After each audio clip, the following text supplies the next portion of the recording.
Around 50 million years ago, one piece of the Earth crashed into another. India, once its own island, drifted north and slammed into Asia with a force that no living thing has ever felt since. The ground buckled, rock folded over rock like a blanket pushed up from underneath. And where flat seabed once lay, mountains began to climb toward the sky, and they never really stopped. Today, we call that scar the Himalayas, and sitting right on top of it, squeezed between two giants, is a country that by all logic should not be able to hold life at all. Thin air, frozen ground, slopes so steep a single misstep sends you falling for thousands of feet. And yet, people live here. Not just survive here, but raise families, grow barley, herd yaks, and smile while carrying loads heavier than their own bodies across passes higher than most planes fly. But how? That is the question this documentary is going to answer. How does anyone build a life on a rooftop this unforgiving? Nepal is not just a place with tall mountains. Nepal is proof of what a human being can adapt to when there is simply no other choice. Let's begin with the ground itself, because in Nepal, the ground is not something you can trust to stay put. The Indian plate is still pushing north, right now as you watch this, about 2 centimeters a year. That sounds small until you realize it means Everest is still growing, an enormous mountain that gets a little taller every single year, forcing surveyors to climb up there every so often just to check. But here's the twist. The north rises, the south sinks. Down in the flat plains near the Indian border, the weight of all that eroded mountain rock, millions of tons of it washed down by rivers over millions of years, presses the crust downward.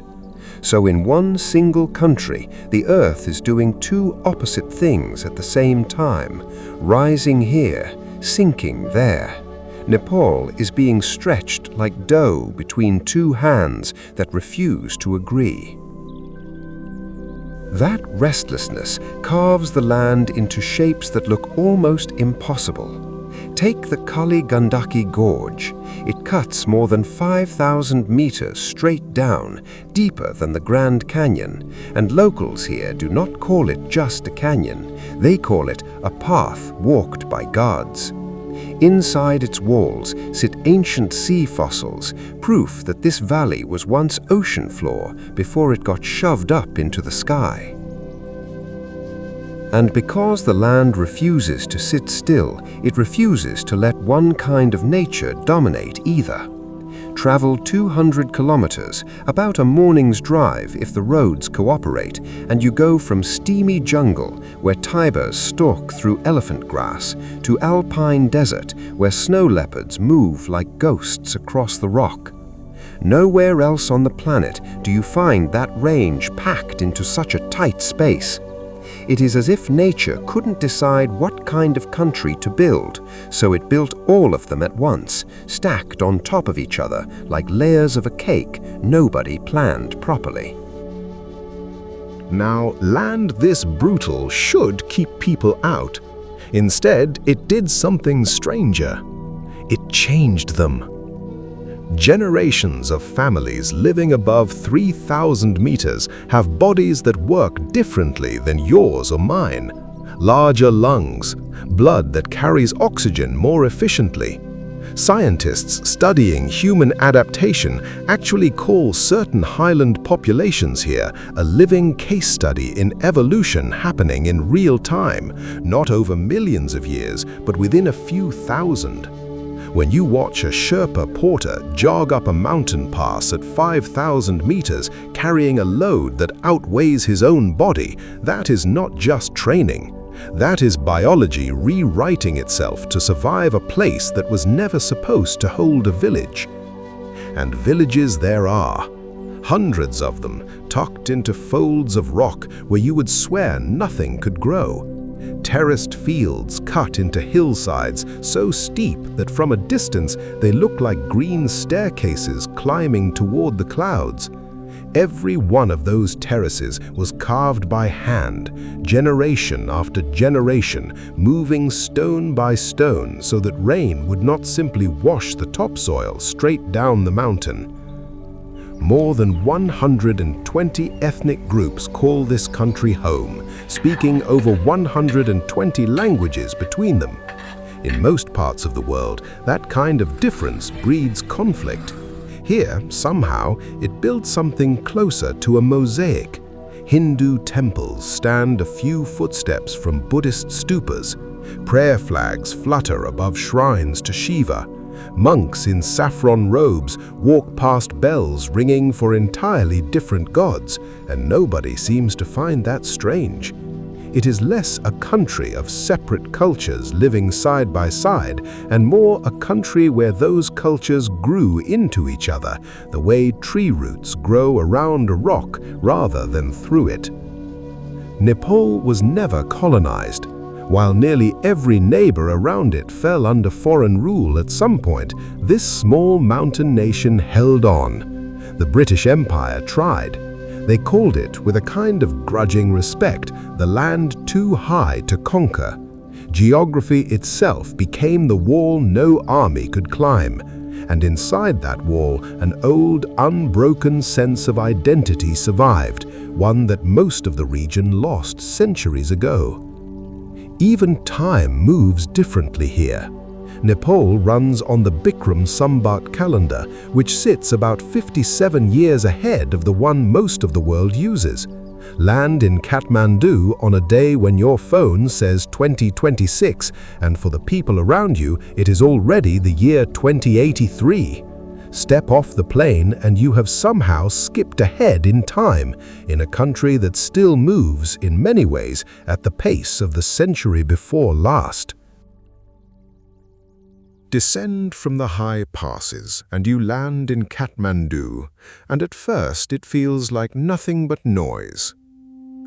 Motorbikes weaving through alleys thick with incense smoke. But slow down and you start to notice a pattern hiding underneath the chaos. The old city was not built randomly. Centuries ago, its streets and courtyards were laid out following tantric geometry, sacred alignments meant to channel spiritual energy through the physical shape of the city itself. Somewhere in those alleys lives a young girl chosen as the Kumari, worshipped as a living goddess until she reaches puberty, at which point the role passes to the next child selected. It sounds like something out of an old story. Here, it is simply Tuesday. Cross the river and you reach Patan, quieter than the capital, but arguably its equal in craft.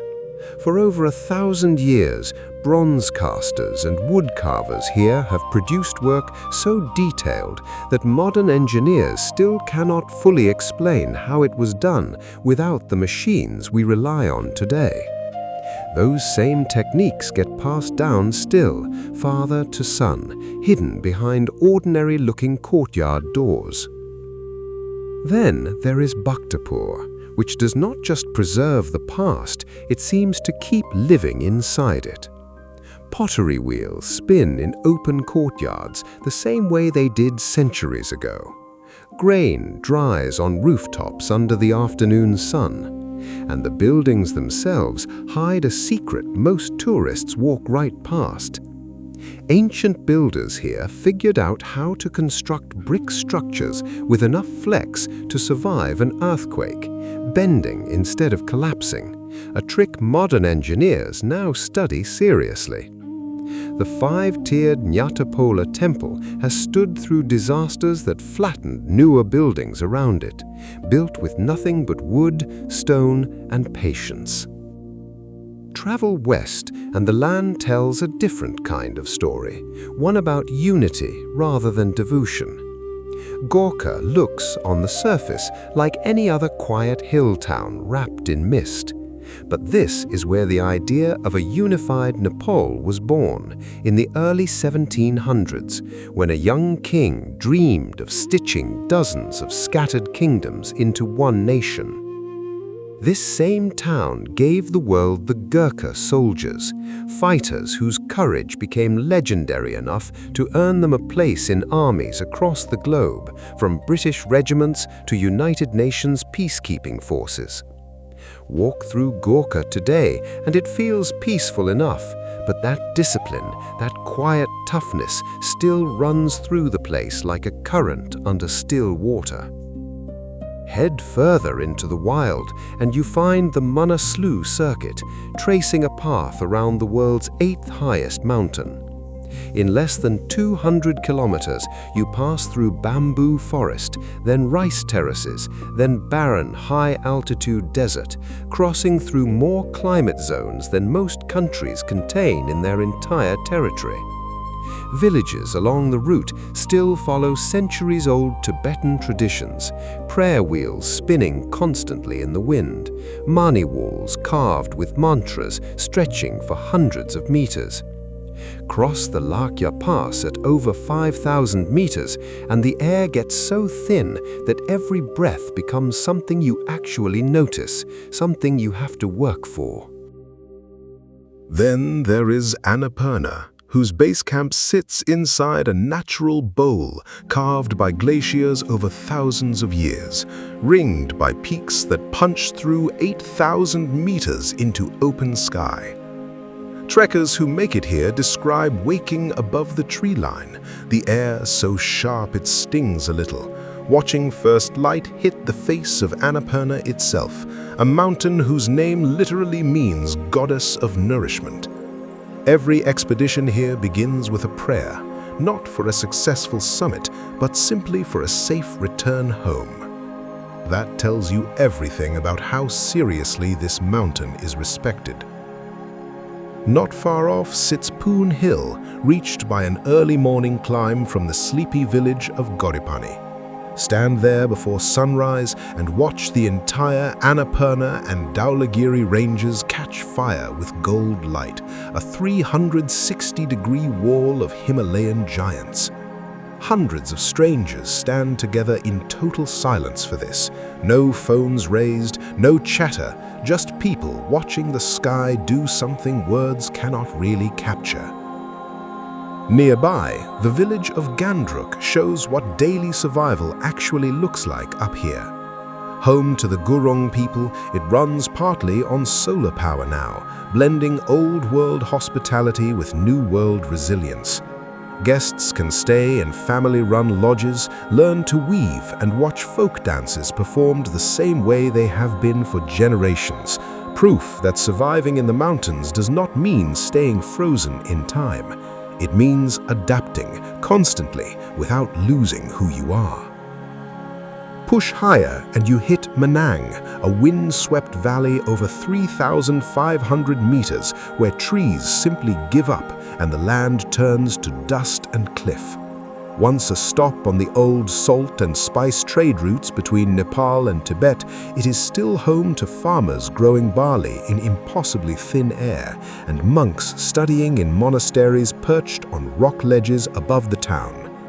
At night, when temperatures drop well below freezing, the stars come out so clear and so close, it genuinely feels like you could reach up and touch them. Higher still sits Tilicho Lake, one of the highest bodies of water on this entire planet, over 4,900 meters up. The trail to reach it hugs cliff edges narrow enough that one wrong footstep really could be the last one you take.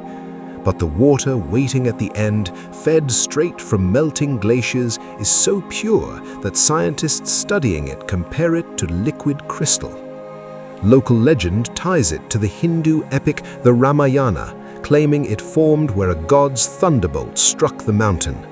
Divine or geological, either way, it is one of the strangest, most beautiful sights this country hides. Further along lies Muktinath, sacred to both Hindus and Buddhists, where natural gas seeps from the rock and burns in an eternal flame right beside a freezing glacial stream. Fire and ice sitting side by side.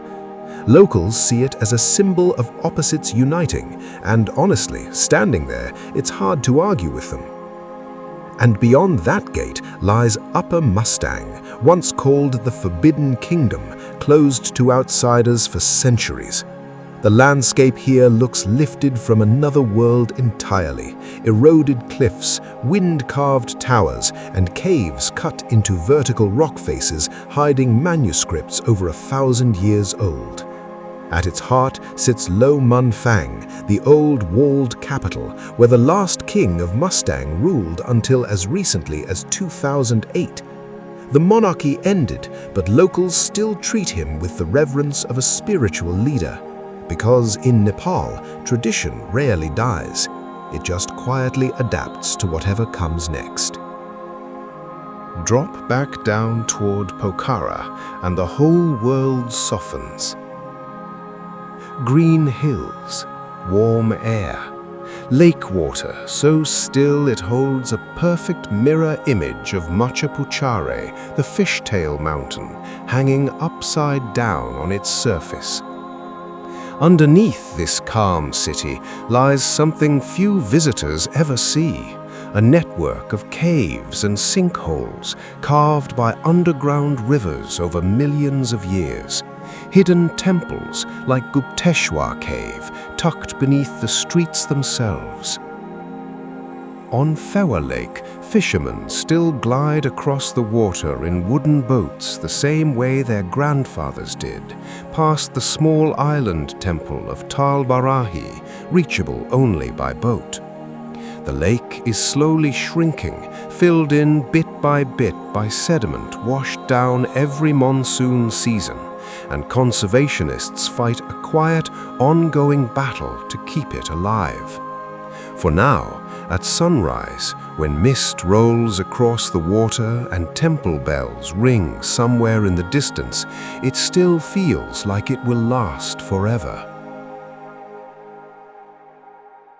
South from here, the land flattens into Lumbini, where around 563 years before the Common Era, a prince named Siddhartha Gautama was born, the man who would become the Buddha.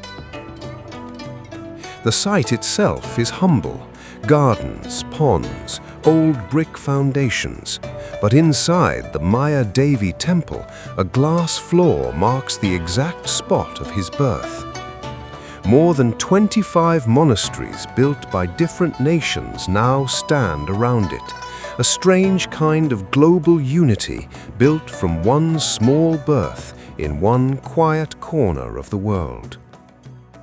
And not far from that stillness, Chitwan National Park hums with an entirely different kind of life.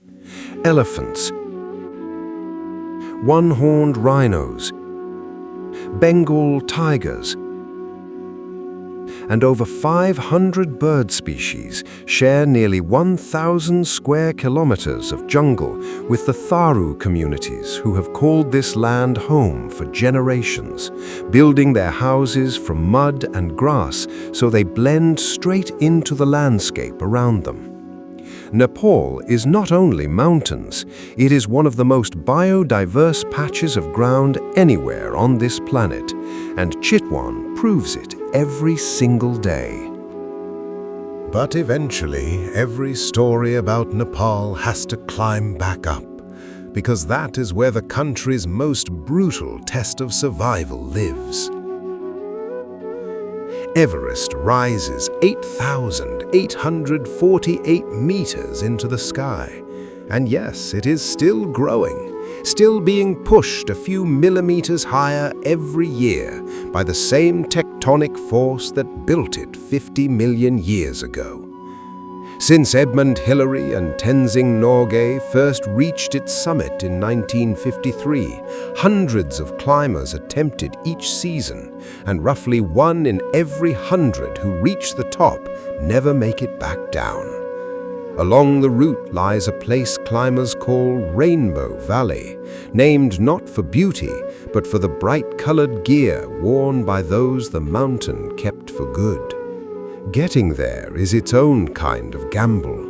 Lukla's airstrip is carved into a cliffside, tilted uphill, with barely any room for error and a drop into open sky on one end. Pilots here fly on instinct as much as instrument, because the mountains create optical illusions that can make the horizons simply disappear. Namche Bazaar sits at the gateway to it all, a village built like an amphitheater into the mountainside, where Sherpas trade climbing gear and yak cheese in the same market square, and solar panels now power lodges with Wi-Fi that somehow reaches even the ridgelines. Higher up, Tengboche Monastery perches at nearly 3,900 meters, rebuilt twice by hand after an earthquake and a fire, proof that faith here can outlast disaster more than once. And near the base of it all shimmer the Gokyo Lakes, 6 glacial pools sitting between 4,700 and 5,000 meters, the highest freshwater lake system anywhere on Earth. Locals believe serpent deities live in their depths, and during certain festivals, pilgrims still bathe in that icy water, hoping to wash their sins away. Stand on the ridge above those lakes, with Everest, Lhotse, Cho Oyu and Makalu all visible at once, and you start to understand something. This is not a country that conquered the mountains. It is a country that learned over centuries to live inside them, to bend without breaking, the same way those ancient brick buildings in Bhaktapur do when the ground shakes beneath them. 50 million years ago, 2 pieces of the earth collided and built a wall so high it seemed to touch space itself.